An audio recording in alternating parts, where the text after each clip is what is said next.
Pre మార్కెట్కి సంబంధించిన ప్రధాన అంశాలు చర్చించుకుందాం. ముందుగా మిత్రులందరికీ స్వాగతం. ఈరోజు ఆగస్టు 7వ తారీఖు.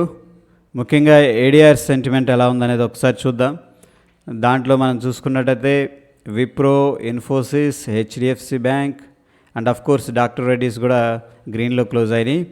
బట్ ఓవరాల్గా మనం చూసుకున్నట్టయితే విప్రో అండ్ ఇన్ఫోసిస్లో మనకైతే పాజిటివ్ క్లోజ్ అనేది కనిపిస్తూ ఉంది. సో ఓవరాల్గా బిగ్గర్ పిక్చర్లో కొంత పాజిటివ్ సెంటిమెంట్ అనేది ఏడిఆర్స్ నుంచి కనిపిస్తుంది. అదేవిధంగా మనం ఇండియన్ ఇండిసెస్ ఎలా పర్ఫామ్ చేసినాయి అనేది మనం చూసుకున్నట్టయితే డైలీ బేసిస్లో ముఖ్యంగా IT, pharma, service sector and బ్యాంకింగ్లో and of course Nifty mid cap and of course Nifty 50లో కూడా కొంత సెంటిమెంట్ పాజిటివ్గా కనిపిస్తుంది. వెరాజ్ ఏంటంటే మనకి రియాలిటీ, ఎఫ్ఎంసీజీ, పిఎస్సిలో కొద్దిగా ప్రెషర్ అనేది కనిపిస్తుంది. సో ఎనీహౌ ఓవరాల్ కాంటెక్స్ట్ అనేది మనం చూసుకున్నట్టయితే పాజిటివ్ సెంటిమెంట్ అనేది కనిపిస్తూ ఉంది. అదేవిధంగా గ్లోబల్గా సెంటిమెంట్ ఎలా ఉందనేది ఒకసారి చూద్దాం. ముఖ్యంగా రష్యా నెగిటివ్గా ఉంది అండ్ ఆఫ్ కోర్స్ చైనా కూడా కొద్దిగా నెగిటివ్గా ఉంది. ఫ్రాన్స్ పాజిటివ్గా కనిపిస్తుంది కొద్దిగా. ఇక్కడ మనం చూసుకున్నట్టయితే గిఫ్ట్ నిఫ్టీ పాజిటివ్గా ట్రేడ్ అవుతుంది. మనకి ఇంపార్టెంట్ US30 డౌ జోన్స్ వచ్చేసరికి పాజిటివ్గా ట్రేడ్ అవుతుంది. మిక్స్డ్ కాంటెక్స్ట్ అనేది కనిపిస్తున్నప్పుడు కూడాను ఓవరాల్ సెంటిమెంట్ అనేది కొద్దిగా బుల్లిష్గానే కనిపిస్తుంది గ్లోబల్గా. ఇక ఎకనామిక్ క్యాలెండర్ విషయానికి వస్తే నిన్న ఎటువంటి డేటా అనేది లేదు. ఈరోజు విషయానికి వస్తే ఈ యొక్క లండన్కి సంబంధించిన డేటా అండ్ యునైటెడ్ స్టేట్స్కి సంబంధించిన డేటా అనేది రిలీజ్ అవ్వాల్సి ఉంది. ఆ డేటా అనేది ఏంటంటే కొద్దిగా ఇంపాక్ట్ అయ్యే అవకాశం ఉంది. ఇక ఎఫ్ఐఎస్, డిఐఎస్ క్యాష్ మార్కెట్లో మనం చూసుకున్నట్టయితే ఎఫ్ఐఎస్ అయితే కంటిన్యూస్గా సెల్ చేస్తూ వస్తున్నారు. మొన్నటి రోజున కూడా 556 కోట్లు క్యాష్ మార్కెట్లో సెల్ చేశారు. డిఐఎస్ 366 కోట్లు క్యాష్ మార్కెట్లో బై చేశారు.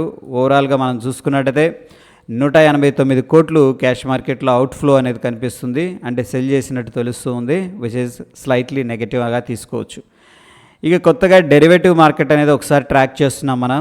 సో ఇక్కడ మనం చూసుకున్నట్టయితే ఎఫ్ఐఎస్ ఇది కంప్లీట్గా ఏంటంటే ఓపెన్ ఇంట్రెస్ట్ డేటా అనమాట. Future and options open interest డేటాని బట్టి ఇక్కడ ఏంటంటే ఒక వ్యూ అనేది తీసుకోవడం జరుగుతుంది based on the price and open interest అనమాట.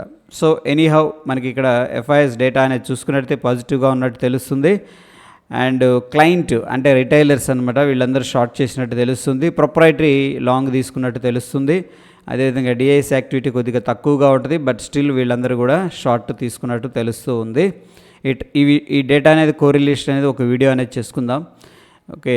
అండ్ ఇక బ్యాన్ లిస్ట్లో ఉన్న స్టాక్స్ వచ్చేసరికి మనకి ఇక్కడ చూసుకున్నట్టయితే Indiabulls housing finance, Hindu copper, GNFC, PL, ఈ 4 స్టాక్స్ ఏంటంటే బ్లాక్ లిస్ట్లో ఉన్నాయి. ఓకే, బ్యాన్ లిస్ట్లో. వీటిల్లో మనం ఫీచర్ అండ్ ఆప్షన్స్ అనేది ట్రేడ్ చేయకూడదు. అదేవిధంగా రిజల్ట్స్ విషయానికి వస్తే ఈరోజు pharma company, Torrent pharma, GNFC and of course Godrej consumer price, దాని తర్వాత Ramco cement, India cement, Tata chemicals, ఇవన్నీ కూడా ఏంటంటే రిజల్ట్స్ అనేది అనౌన్స్ చేస్తున్నాయి. ఈ యొక్క పర్టికులర్ స్టాక్స్లో కొంత వొలటాలిటీ ఉండే అవకాశం కనిపిస్తుంది. ఇక ఓపెన్ ఇంట్రెస్ట్ విషయానికి వస్తే ముందుగా నిఫ్టీ అనేది ఒకసారి చూద్దాం.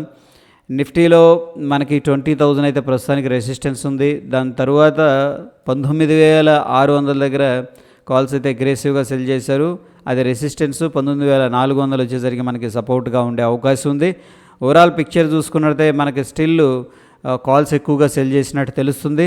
దాని మీనింగ్ ఏంటంటే బేరిష్. బట్ ఈ రెండింటికి డిఫరెన్స్ అయితే ఎక్కువగా కనిపించట్లేదు, అది నిఫ్టీలో. అదేవిధంగా బ్యాంక్ నిఫ్టీలో మనం చూసుకున్నట్టయితే 45,500 దగ్గర సపోర్ట్ ఉంది, రెసిస్టెన్స్ ఉంది. 46,000 దగ్గర రెసిస్టెన్స్ ఉంది. దాని తర్వాత 45,000 దగ్గర కొద్దిగా రెసిస్టెన్స్ కనిపిస్తుంది, కానీ అంత అగ్రెసివ్గా లేదు.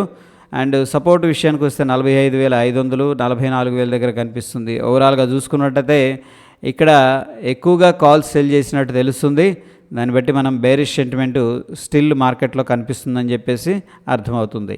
అదేవిధంగా ఒకసారి ఫిన్ నిఫ్టీ అనేది చూసుకున్నట్టయితే దీంట్లో మనకి 20,200 అనేది రెసిస్టెన్స్ లెవెల్ కనిపిస్తుంది.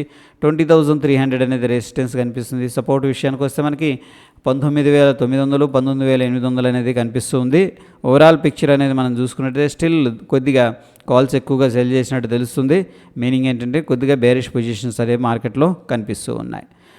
ఓకే, ఇక మనకి ఈ యొక్క ఇండియా విక్స్ అనేది చాలా కూల్ ఆఫ్ అవుతుంది. ఓకే, మార్కెట్ అనేది చాలా స్టేబుల్గా ఉంది. ఈ రెసిస్టెన్స్ లెవెల్కి వస్తుంది అప్రాక్సిమేట్గా 12కి. దాని తర్వాత కూల్ ఆఫ్ అనేది అవుతుంది. Very good. ఎప్పుడైతే కూల్ ఆఫ్ అయిందో మార్కెట్లో ఏంటంటే స్టేబుల్గా మూవ్ అవుతాయి అన్నమాట.